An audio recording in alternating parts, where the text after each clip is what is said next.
Eu queria, antes de começar, elevar as preces dessa igreja por aquelas duas famílias que estão em luto em Pilões. Essa tragédia que aconteceu essa semana. Muita gente, eu sei que acompanha a missa todo domingo em Pilões. Fiz pastoral em Pilões em 2003 com o Padre Cristiano. Quero rezar por cada membro destas famílias, parentes, amigos. Uma tragédia como esta abala toda uma comunidade e transcende os limites geográficos de um município. Nossas preces pelos familiares e pela alma dos dois adolescentes que eram coroinhas. Coloquemos nesta Santa Missa, peçamos ao Senhor pelas mãos graciosas de Nossa Senhora. Meus irmãos e minhas irmãs,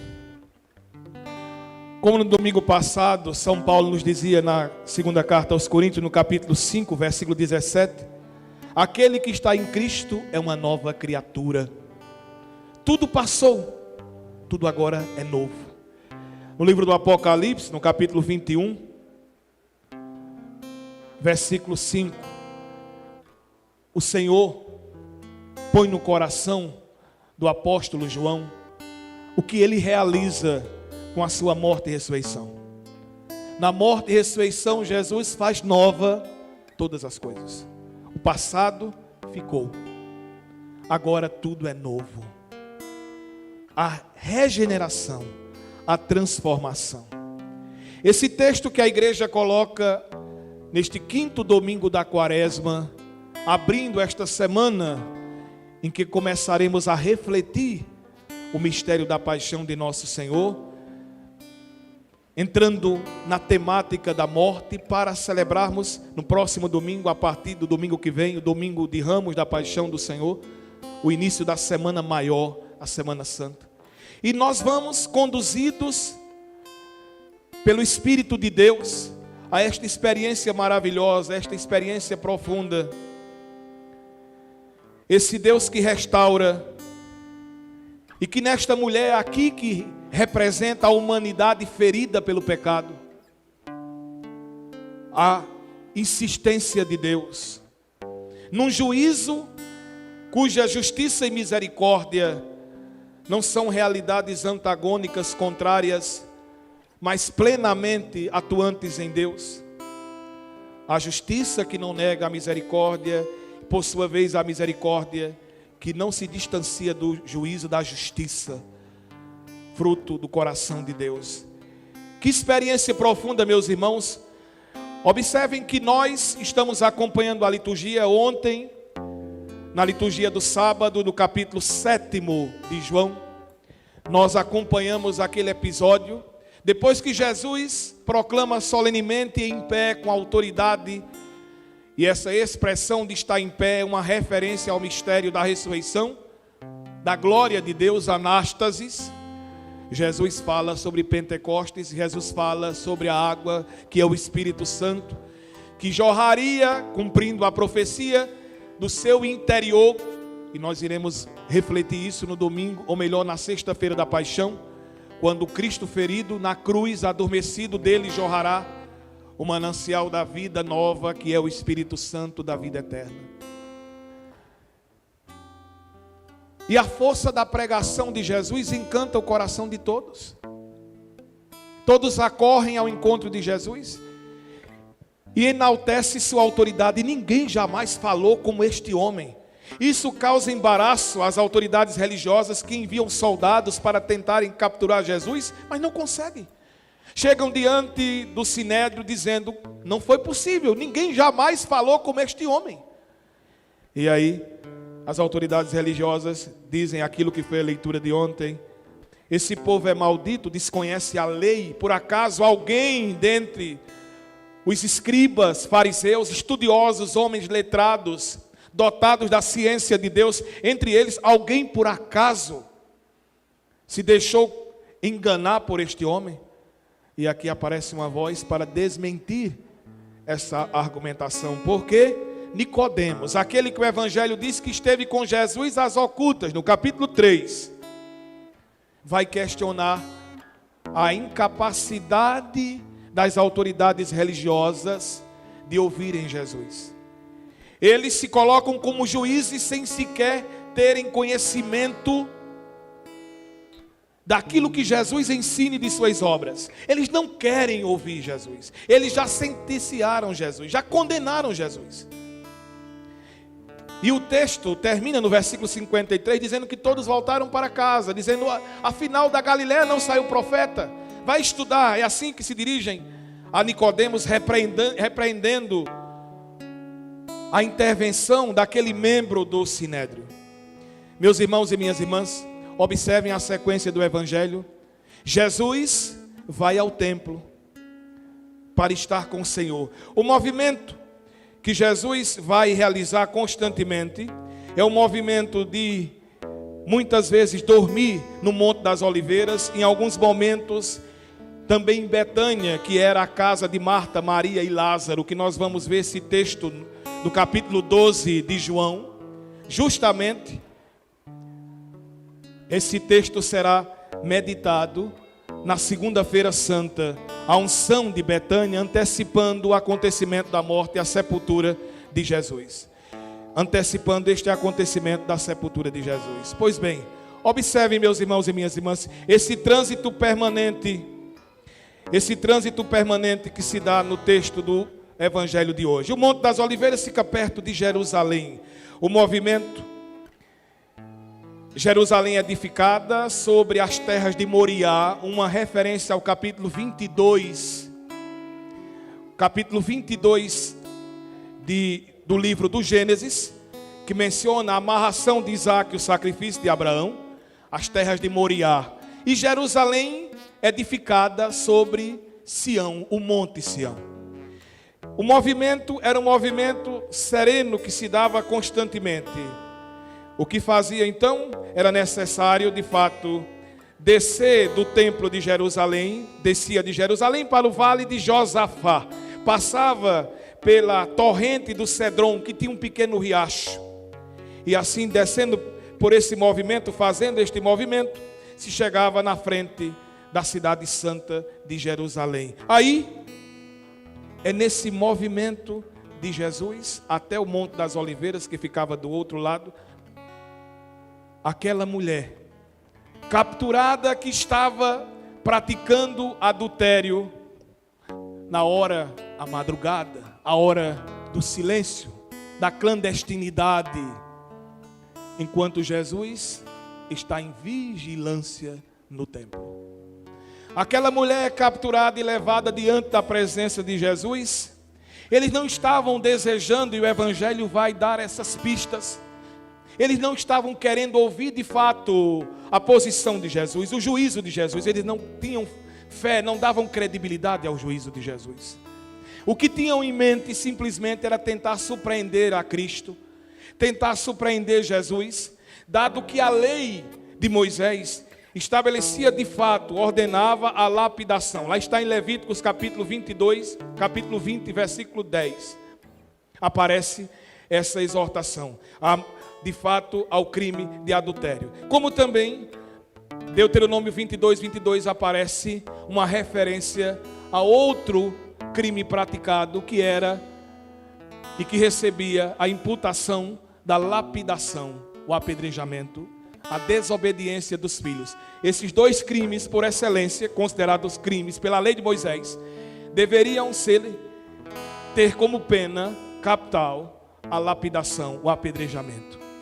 É baseado nesse texto de Deuteronômio 22, 22, que se dá a lapidação de Estevão, do diácono Estevão, nos Atos dos Apóstolos. Observem, estão com a lei de Moisés. Por outro lado, não era permitido de modo algum aos judeus realizar, promover a lapidação sem passar pela autoridade romana. A Judéia era governada por um prefeito, um procônsul, Pôncio Pilatos. A Galileia e a Pérea por Herodes Antipas, filho de Herodes o Grande. Era necessária a chancela da autoridade estabelecida por Roma para que se desse a pena, para que se cumprisse a pena de lapidação. Mas eles estão tentando surpreender Jesus. E colocam diante do Senhor aquela mulher que foi encontrada em prática de adultério. E o que impressiona aqui é que diante da acusação, Jesus ignora completamente. E quantas vezes na vida nós também teremos que ignorar alguns questionamentos, algumas provocações, coisas que ouvimos, atitudes e cobranças que recebemos, porque nem sempre quem nos cobra, quem exige algo de nós, espera uma resposta nossa. Nem sempre quando estamos querendo falar, dar uma explicação, uma orientação, aquela pessoa quer ouvir. Um exemplo: se dedique a disputar com um protestante sobre doutrina. Qual é o protestante que quer ouvir? O protestante só quer discutir e falar. E vai jogando um monte de questionamentos, e antes que você responda a primeira questão, já coloca outra. Como se ele mesmo não tivesse tantas questões, que ele nem sequer sabe destrinchar. Jesus ignora, silencia, diante da atitude, da denúncia daqueles religiosos. É impressionante. Ignora completamente, é um dos textos do Evangelho em que está explícita a atitude de Jesus. E como se debruça, e ao se debruçar sobre a areia, começa a escrever. Aqui é uma referência, tantas reflexões e especulações teológicas são feitas em decorrência desse gesto de Jesus, de começar a escrever na areia o que teria escrito. Esse dedo que aqui nos recorda o dedo de Deus, rasgando a pedra e marcando com os seus 10 estatutos a Torá. O dedo de Deus que o Salmo apresenta como um dedo de autoridade de Deus. O Espírito Santo é chamado de o dedo de Deus, o poder de Deus. Esse dedo de Deus estaria escrevendo ali na areia os pecados daqueles homens, colocando diante deles suas vidas. Ou estaria Jesus escrevendo ali os pecados daquela mulher para serem removidos pela brisa do Espírito Santo, Ruá, a remissão, a redenção dos pecados? Tantas são as especulações teológicas diante das exigências, diante das colocações que são postas neste texto sagrado. Mas o que impressiona é que de fato sim, está claro, o livro dos Levíticos coloca isso no capítulo 20, versículo 10. A imputação do apedrejamento para aqueles que eram surpreendidos em flagrante adultério. Mas esse mesmo texto da lei nos apresenta também no capítulo 19, versículo 18, a ordem que Jesus irá tomar junto com o amor a Deus, com a mente, com a razão e com as faculdades biológicas. Jesus resume 613 preceitos da lei mosaica com 2 sentenças essenciais: o amor a Deus e o amor ao próximo. O mesmo autor que ordenou a lapidação, no capítulo 19, versículo 18 de Levíticos, nos diz: ama o teu próximo como a ti mesmo. O que aqueles homens ali, ao se debruçarem sobre o pecado daquela mulher, como tantas vezes acontece na história da humanidade, em que as pessoas estão muito mais preocupadas em expor, em escandalizar, não se preocupam com a dignidade, com as lágrimas, com o sofrimento alheio.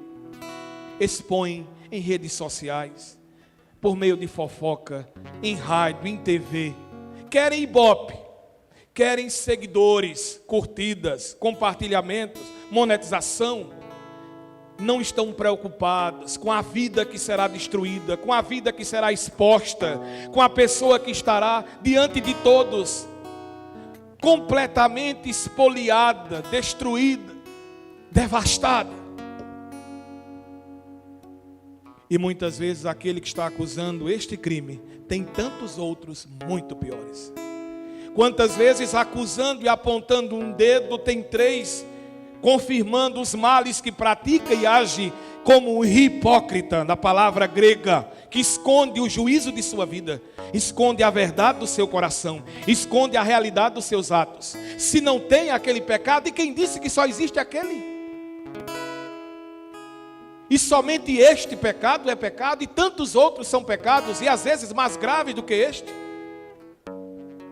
Existe maior pecado do que o pecado cometido contra o amor, contra a caridade, porque o texto de João nos diz que Deus é caridade, Deus caritas est. E quando pecamos contra a caridade, pecamos contra Deus. O que há de caridade em expor o outro, em escandalizar? Escandalizar, este verbo vem de um termo grego, escandalon. Era uma pedra de tropeço, um instrumento que fazia cair. E quantas vezes o escândalo faz o outro cair? Tudo me é permitido, diz São Paulo, mas nem tudo convém. Tem práticas que necessariamente não são proibidas, mas em nome dos pequenos, daqueles que são pequenos na fé, se deve evitá-las. Mas não é possível, dentro da esfera da palavra de Deus, daquilo que Jesus veio anunciar, não é possível alimentar o escândalo. A palavra de Deus diz que ai daqueles que escandalizam, melhor seria que amarrassem uma corrente e se lançassem e fossem jogados no mar. Meus irmãos e minhas irmãs, impressiona, porque depois de insistirem tanto, Jesus se ergue e faz uma provocação, faz um trocadilho, aquilo que o grande poeta Padre Fábio diz, o avesso do avesso, uma troca de posições. Você que agora está acusando, e você sentado neste banco de réu, você realmente tem a dignidade de julgar? Você realmente está incólume? Você está aí imaculado? Ou você tem pecados e erros maiores? Recordem que há pouco, no domingo de carnaval, a liturgia apresentava aquele texto belíssimo da trave e do cisco no olho. Quantos não têm verdadeiramente a trave e querem julgar o cisco alheio? Quantos estão completamente cegos na sua ignorância no pecado e se colocam e se põem numa atitude de juízo, de condenação ao irmão? Jesus faz uma troca, coloca aqueles que estavam ali julgando, condenando como réus. Quem dentre vós não tiver pecado, atire a primeira pedra. A pedra é a imagem do escândalo. A pedra é a imagem da condenação, a pena cumprida a quem ali se coloca de forma imaculada. Meus irmãos e minhas irmãs, o Evangelho vai deixar claro o único ali que é imaculado, o único santo, o único puro é Cristo, o Cordeiro misericordioso e justo de Deus. E a Bíblia diz que a começar dos mais velhos, todos foram saindo. Aqui recordemos o texto do profeta Daniel, no capítulo 13. Uma história belíssima que vale a pena você ler. Livro de Daniel, capítulo 13. A história de Susana, esposa de Joaquim. Susana, que todos os dias uma mulher muito bela, gostava de ir no seu jardim, no seu pomar, tomar banho, fechava com suas servas e ia tomar banho. E dois sacerdotes, habituados ao pecado, a Bíblia chama de carcomidos, velhos carcomidos pelo pecado. Todos os dias, observando aquela mulher, foram tomados de paixão por ela. E um dos dias em que aquela mulher foi tomar banho, eles entraram e a surpreenderam e se colocaram em atitude de ameaça para que elas tivessem relação com ele. Diante da situação, ou ela teria relação, ou eles iriam denunciá-la de crime de adultério com uma outra pessoa que não existia, um falso. Susana faz uma prece a Deus e diz que não vai pecar contra o Senhor, e começa a gritar, e ambos também começam a gritar. E quando é colocado e é armado o ambiente para o julgamento, aquela mulher condenada à morte, quando Deus suscita o espírito profético de Daniel. Eu não tenho culpa, não me pesa o sangue desta mulher. E retorna o julgamento e os dois são desmascarados. Dois velhos carcomidos pelo pecado. A exemplo destes dois anciãos, muito acostumados a surpreender e a se impor sobre o povo de Israel. Aqui foram saindo um, a começar pelos mais velhos, diz a palavra de Deus. E lá ficou somente Jesus e a mulher. Somente ele e a mulher. O pecado e a misericórdia. A culpada e o inocente. A impura e o puro. A maculada e o imaculado. Ninguém te condenou. Ninguém tinha autoridade para condená-la. E aquele que tinha autoridade para condená-la, perdoa. O único que poderia condená-la, perdoa. Eu não te condeno. E a ordem é incisiva do final do evangelho: vai e não voltes a pecar. Em outro texto, em referência a uma cura, Jesus diz: não voltes a pecar para que não te aconteça coisa pior. Sim, todo o itinerário de pregação e de milagres de Jesus está voltado para a conversão.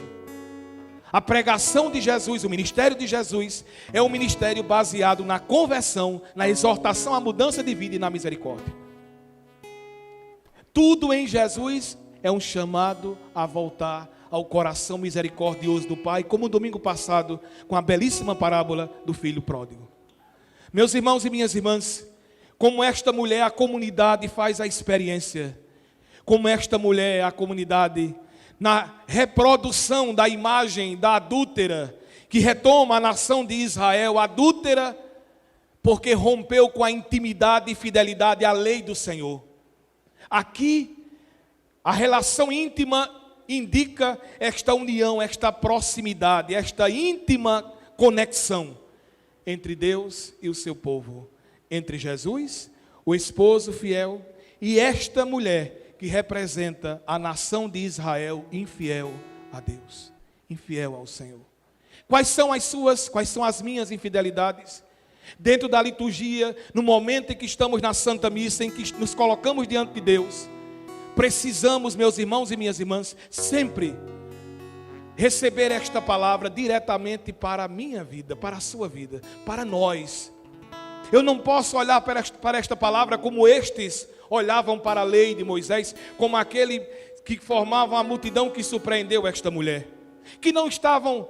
Estes não estavam preocupados com o bem-estar da lei, com o cumprimento da lei, com a dignidade daquela mulher, ou tampouco de averiguar se Jesus estava sendo fiel ao que estava pregando ou não. Manipulavam, deturpavam a lei, manipulavam a palavra de Deus. Estavam preocupados simplesmente em surpreender, em dar a Jesus a pena capital. Pouco importava aquela mulher. É Jesus que eles almejavam matar. Como o texto de ontem, hoje seguindo, e cada vez mais o texto e as conversas, os diálogos se tornarão mais incisivos e mais fortes e violentos de ataques a Jesus. Vamos pedir a Nossa Senhora a graça de que no auge da nossa humanidade a graça de Deus aconteça. Que aqueles que não recorreram ao sacramento da penitência, da confissão, que recorram. Ainda é tempo. Busque a sua comunidade paroquial. Você que ainda não se confessou, não deixe de se confessar antes da Semana Santa, antes da celebração da abertura do Tríduo Sacro. O Tríduo Sacro começa com a missa vespertina da Ceia do Senhor. Na Ceia do Senhor, in Cena Domini, que é a missa na Ceia do Senhor, em que fazemos memória da instituição da Santíssima Eucaristia, do sacerdócio ministerial e do novo, e a entrega do novo e eterno mandamento do amor, com a belíssima representação do lava-pés. Se prepare. Como também você é católico, você é cristão, você não é pagão. Semana Santa não é tempo, não é feriadão para ir para a praia, para ir para a piscina, para visitar parentes, para ir para a casa de campo, para o sítio, passear. O feriado começa na sexta, termina terça-feira. São dias santos, dias de oração, dias para estar na igreja. Sexta-feira Santa é o dia em que celebramos o grande jejum, a grande expiação. O judaísmo chamava de Yom Kippur. Nós temos a grande vítima, a mais excelsa, mais santa, mais pura, o Cordeiro Imaculado, que é oferecido. Não é dia de trocar cachaça por vinho. É dia de jejum, de abstinência, de penitência, de oração. É dia de igreja, mais do que nunca. Além do domingo, que é sagrado na vida de um verdadeiro cristão, a Semana Santa são dias em que acompanhamos nosso Senhor, para com Ele morrermos para o pecado, por meio dos sacramentos, sobretudo da Eucaristia e da confissão, e ressuscitarmos com Ele para uma vida nova, celebrando a Páscoa do Senhor com os pães ázimos da sinceridade e da verdade. Que Nossa Senhora das Dores, a mesma Senhora da Piedade e da Soledade, ao pé da cruz, a Virgem das Dores, com Jesus nos braços da piedade e Jesus sepultado da soledade, da solidão. Que Nossa Senhora interceda por nós nestes dias, para que tenhamos em nós os mesmos sentimentos de misericórdia, de amor que teve Cristo. Nós vos adoramos, Senhor e amado Jesus Cristo, porque pela vossa santa cruz remistes ao mundo. Louvado seja nosso Senhor e amado Jesus Cristo. Para sempre seja louvado.